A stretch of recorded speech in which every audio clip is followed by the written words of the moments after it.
kawachako en ni lemo mar ten migepe mapacho ka kod biro mana loki kaluwore kod twak ma jatend piny Kenya William Ruto biro bedo godo kod jotend kweth duond buche mag siasa mamoko. Maelai mane jatend piny Kenya William Ruto lando ni biro kao tok rembe tich jotend migepe mag duto mak mana ogai mar gimano Musalia Mudavadi ka achiel kod jalupne Rigathi Gachagua. Kaliet mar owere mapacho ka osebedo ka chwakore ewi lokruok magidwaro ne piny owacho mano bende pod dhi nyime gi chwakore ka Chris Owino ne oluwo lendo no e kar jot maduong' ma jatend piny kendo losnwa lipot machal kama.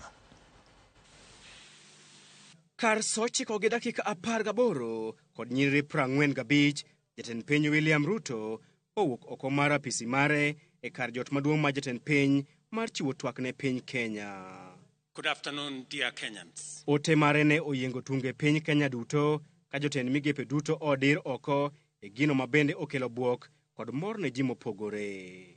Recent events that necessitated the withdrawal of the finance bill, which will require a review and reorganization of our budget and fiscal management, have brought us to an inflection point. E lendo makamano, jatend piny bende owacho ne otimo nonro matut kendo yudo jotend migepe mage ok osebedo katiyo kaka dwarore.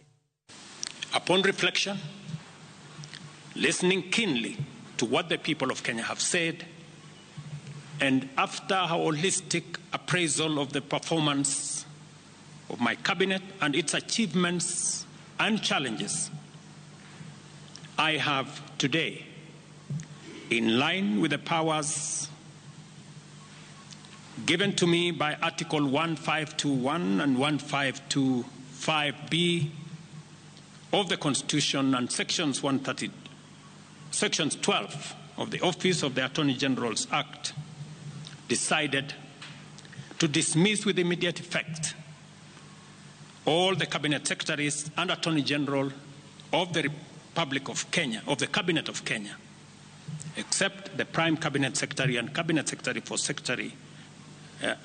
for and Cabinet Secretary for Foreign Affairs and Diaspora Affairs. And of course, the office of the Deputy President is not affected in any way. Jalub jatend piny Rigathi Gachagua, ogaye mar jotend migepe Musalia Mudavadi kod jagoro mar buch tend migepe Mercy Wanjau kende ema otony.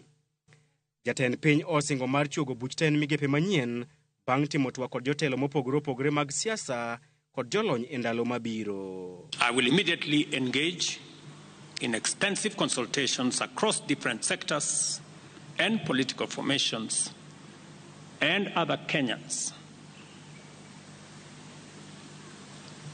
both in public and private, with the aim of setting up a broad-based government that will assist me in accelerating and expediting the necessary, urgent, and irreversible implementation of the program that we have, including other radical measures and programs to deal with the burden of debt, to explore raising domestic resources and revenues, expanding job opportunities, eliminating wastage and unnecessary duplication of a multiplicity of government agencies, and slaying the dragon of corruption. Mae biro ndalo ariyo kende bang' romo kod ogai mar Azimio Raila Odinga kod jatend duond bura mar Wiper Kalonzo Musyoka e kar romo maduong' mar KICC kendo singo matiyo kanyakla kod jotelo duto mapacho kae e chwalo piny Kenya mbele. Kata kamano, jatend piny oyango ni chenro mapile ka pile mag sirkal to biro dhi nyime maonge ng'ikruok moro amora e bwo tend jogoro mongirore. Thank you very much, and God bless our great country, Kenya. Jopiny koro oketo wang'gi mar neno jotend migepe madhi duogo e buch tend migepe manyien kaachiel gi kwan jotend migepe ma Ruto dhi chuogo. Bang' lelwar kuom jotend migepe duto 22 kaachiel kod Attorney General, wenge duto koro ong'iyo jatend piny William Ruto ka bende odhi loso sirkal mar barwabar e kinde kod duond buche makwedo sirkal.